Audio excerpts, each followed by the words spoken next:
안녕하세요, 뱃쌤입니다. 오늘은 90일의 토픽이 읽기 44번부터 50번까지 문제 같이 보겠습니다. 44번은 괄호에 들어갈 말로 가장 알맞은 것을 고르십시오입니다. 자, 그럼 보통 이제 앞의 내용과 뒤의 내용을 잘 봐야 되고요. 윗글의 주제로 가장 알맞은 것을 고르십시오입니다. 자, 윗글의 주제는 보통 마지막 문장을 잘 보면 주제를 찾을 수가 있겠습니다. 자, 그럼 위에 문제 한번 같이 읽어보겠습니다. 자, 수로왕 신화는 왕이 알에서 태어나는 여느 건국 신화와 유사하다.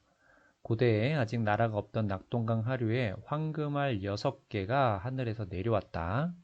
그중 맨 먼저 알을 깨고 나온 아이를 수로라고 하였고 하늘의 뜻에 따라 수로는 지상의 첫 번째 왕이 되었다라고 했습니다. 자, 지금 알이 6개가 내려왔는데요. 네, 첫 번째가 왕이 되었습니다. 자, 그러면 첫 번째가 나왔고요. 그 다음에 이제 몇 개 남았습니까? 네, 5개 남았죠. 5 아이 역시 각각 왕이 되었다라고 했습니다. 자, 그러면 여기에 들어갈 말이 뭘까요? 첫 번째 맨 먼저, 가장 먼저 알을 깨고 나온 아이, 그 다음이죠. 그 다음 5개, 5명 이렇게 되는 겁니다. 자, 그러면 그 다음이라는 표현을 찾아야 되는데요. 한번 볼까요? 알을 가지고 내려온, 물리친, 수로에 이어, 축하하며, 네, 자, 그 다음 뭘까요? 네, 이어서, 이어, 이런 뜻이 되겠죠. 자, 그래서 3번이 되겠습니다. 가장 먼저 태어났고 수로에 이어서 태어난 5명 이렇게 되겠습니다. 그래서 44번은 3번이 되겠습니다. 자, 수로왕 신화는 이렇게 한꺼번에 6개의 알이 나타나 거기서 태어난 이가 모두 왕이 된다는 점에서 다른 건국 신화와 큰 차이가 있다. 당시 세워진 6나라, 6명이 왕이 됐죠. 6나라입니다. 강력한 왕권 국가가 아니었다라고 했습니다. 황금알은 하늘로부터 부여받은 절대적 권위를 상징하는데 수로가 알에서 최초로 탄생했다는 부분은 수로왕이 중심이 되어 6나라를 하나의 강력한 국가 가야로 통합하려 했다는 것을 말해준다라고 했습니다. 자, 그러니까 이렇게 6명이 태어났는데 이게 모두 왕이 되었고요. 이 사람들이 모두 나라를 세웠습니다. 그런데 그 중에 첫 번째 왕이 누구였어요? 수로왕이었습니다. 그래서 이 수로왕을 중심으로 이렇게 강력한 하나의 국가로 했다는 것이 가장 마지막에 나와 있습니다. 그러면 이게 이 글의 주제가 되겠죠. 자, 그러면 45번 한번 찾아보겠습니다.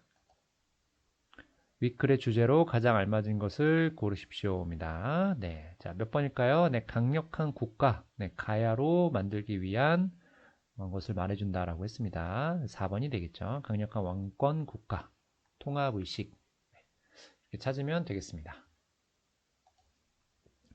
46번 보겠습니다. 윗글에 나타난 필자의 태도로 가장 알맞은 것을 고르십시오. 자, 토픽2 듣기 46번, 48번, 50번에는 듣기니까 말하는 사람이었죠. 말하는 사람의 태도, 말하는 사람의 방식을 찾는 문제였습니다. 제가 여기에서 가장 많이 나오는 어떤 단어들 꼭 기억하세요 했는데 앞에 영상 찾아서 다시 한번 보기 바랍니다. 자, 여기도 지금 부정하다, 촉구하다, 우려하다, 분석하다 이런 단어들 나와 있습니다. 자, 그 다음 47번은 같은 것을 고르십시오입니다. 그럼 위에 문제 한번 보겠습니다. 주가 조작이나 공금 횡령 등의 경제 범죄가 있습니다. 사람에게 직접적인 상해를 가하는 흉악 범죄보다 범죄 정도가 낮다고 생각하기 쉽다라고 했습니다. 자, 흉악 범죄라는 것은 다른 사람의 돈을 뺏거나 다른 사람을 다치게 하는 겁니다.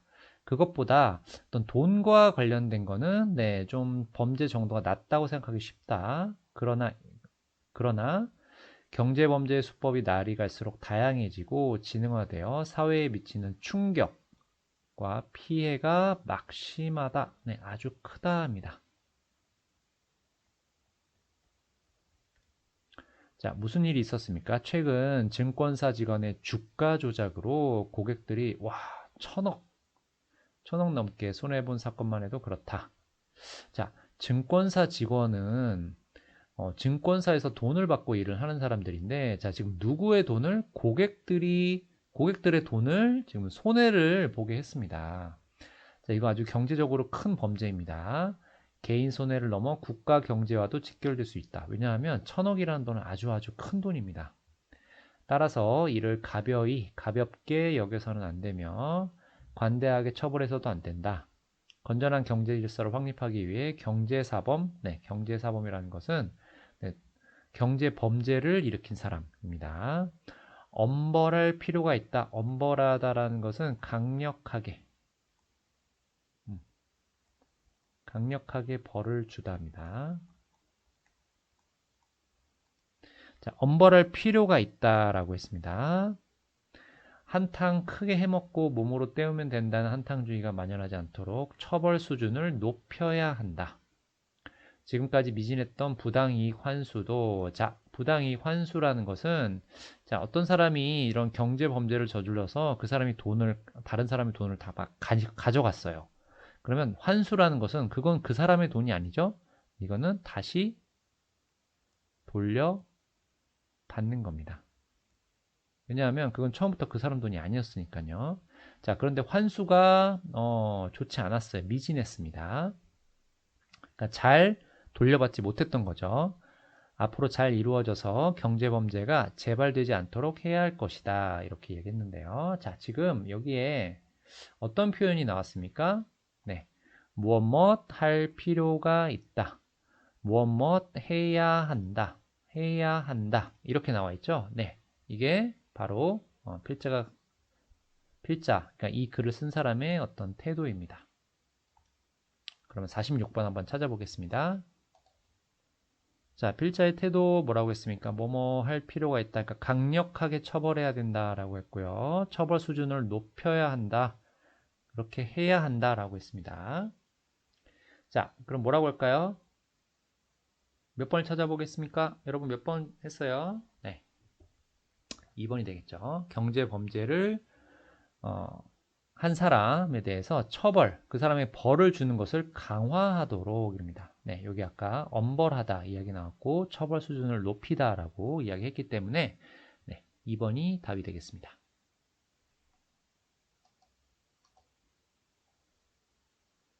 다음 47번 보겠습니다. 네, 같은 것을 고르십시오. 자, 부당이익을 잘 환수하지 못했다라고 했죠. 다시 많이 돌려받지 못했다고 했습니다. 공금을 불법으로 가로채는 범죄는 경제범죄에 포함된다. 자, 공금이라는 것은 어떤 회사 돈, 고객의 돈. 그러니까 이것은 내 돈입니까? 내 돈이 아닙니까? 네, 내 돈이 아닌 거죠. 회사 돈은 내 돈이 아니에요. 그렇죠? 자, 그런데 아까 증권사에서 일하는 어떤 직원이 고객들의 돈을 손해를 입혔죠. 네, 그럼 경제 범죄입니다. 그래서 2번이 답이 되겠습니다. 48번 보겠습니다. 윗글을 목적 뭐뭐 하려고. 자, 여기 나와 있는 이런 어휘들 꼭 알아야 됩니다. 자, 그 다음에 괄호 앞에 괄호 뒤에 이야기 잘 보고 찾아야 하고요. 자, 같은 것을 고르십시오입니다. 그럼 문제 한번 읽어보겠습니다. 예술인은 독창적인 문화를 창조하고 고유한 문화를 보존하는 동시에 예술활동을 업으로 삼아 수익을 내서 생활하는 사람이다. 자, 예술인은 어떤 문화를 보존하고 예술활동을 업으로 삼아 수익을 내서, 그러니까 예술하는 사람도 돈을 버는 거죠. 네. 그런데 많은 예술인이 기본 생활이 불가능한 적은 수입, 그러니까 돈을 많이 벌지 못하는 거예요. 그래서 포기합니다. 무엇을? 예술 활동을. 그 결과 예술인이 감소하며 고령화되는 현상이 나타나고 있다. 그러니까 나이가 많은 사람들이 많아지고 있다는 거죠. 2011년에는 생활고로 한 작가가 사망하는 사건까지 일어났다. 자, 생활고라는 것은 생활하는데 여러분 돈이 많이 필요하죠. 네, 그런데 돈이 별로 없어서 돈이 부족해서 생활을 할 수 없는 겁니다. 그러니까 네, 여기 뭐라고 했어요? 수입이 적다라고 했죠? 네, 그러니까 생활을 할 수 없을 정도로 돈이 적은 거, 이게 생활고라고 합니다. 생활이 어려운 거. 그래서 돌아가셨네요. 이 사건이 계기가 되어 2012년부터 예술인의 권리 보호를 위해 복지법이 시행되었다라고 나와 있네요. 그러나 예술 현장의 실상에 맞지 않아 많은 예술인이 여전히 뿅뿅뿅이라고 했습니다. 자, 그럼 앞에서 뭐라고 했습니까? 예술하는 사람들이 돈을 많이 벌지 못해서 예술 활동을 포기하고 있고, 어떤 사람은 생활을 할 수 없을 정도로 돈이 부족해서 사망하는 사건이 일어났습니다. 자, 그런데 법이 시행이 됐는데 여전히라는 것은 이 앞에 이야기한 것과 똑같다라는 겁니다. 그럼 앞에 얘기한 게 뭐예요? 돈을 많이 벌지 못한다는 거죠. 그 이야기가 여기 들어오면 되겠습니다. 자, 그러면 49번 먼저 한번 볼까요? 괄호에 들어갈 말로 가장 알맞은 것을 고르십시오. 돈을 많이 벌지 못한다라는 거예요. 수익이 적다, 수입이 적다, 이런 말 다 비슷한 말이죠. 안전 아니고요. 돈을 모을 수 있다, 지금 돈이 없다고 했습니다. 생계에 어려움을 겪고 있다. 생계라는 것은 생활에 필요한 어떤 돈입니다. 그게 어려움을 겪고 있다죠. 그래서 2번이 답이 되겠습니다. 자, 그 다음 보겠습니다. 이런 상황에서 올해 예술활동을 증명하지 못해 지원을 못 받았던 예술인을 위해 예술인 복지법이 개정되었다. 좀 수정이 됐네요. 이런 예술인도 일반 직업인과 같이 권리를 보호받을 수 있는 대상임을 명확히 하고 있다. 자, 여기에 지금 이런 상황이라는 것은 돈을 많이 벌지 못하는 상황이라고 했습니다. 아까 생계가 어렵다라고 했어요. 자, 그런데 일반 직업인과 같이 보호받을 수 있다라고 했습니다. 또 예술인이 불리한 처우를 받지 않도록 세부 조치를 마련하는 등 예술인의 고용 안정을 위한 여러 가지 내용을 담고 있다. 자, 이게 개정이 되었습니다. 아까 2012년에 처음 됐다고 그랬는데 올해 개정되었습니다. 앞으로는 유능한 예술인이 활동을 포기하지 않도록 해야 할 것이다 라고 했습니다. 자, 예술하는 사람이 돈을 많이 벌지 못해서 좀 어려운데 법을 만들었지만 그 법을 만든 후에도 생계에 어려움을 겪는 사람들이 많아졌습니다. 자, 근데 이 법이 개정됐어요. 그러니까 앞으로는 좀 포기하지 않도록 해야 할 것이다 라고 이야기를 했죠. 자, 그럼 이제 마지막에 쓴 글이 이 전체 글의 목적이 되겠습니다. 자, 무엇일까요?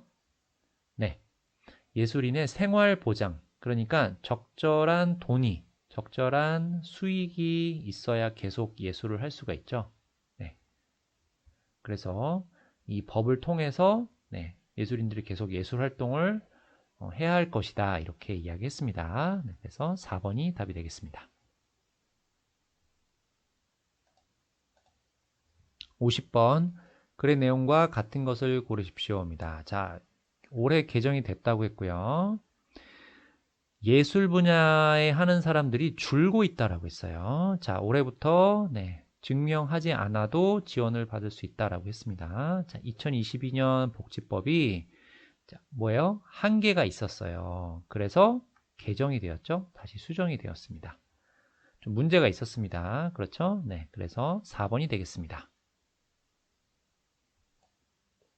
오늘은 90일의 토픽이 읽기 44번부터 50번 문제 같이 봤습니다. 고생 많으셨습니다. 다음 시간에 만나요. 안녕히 계세요.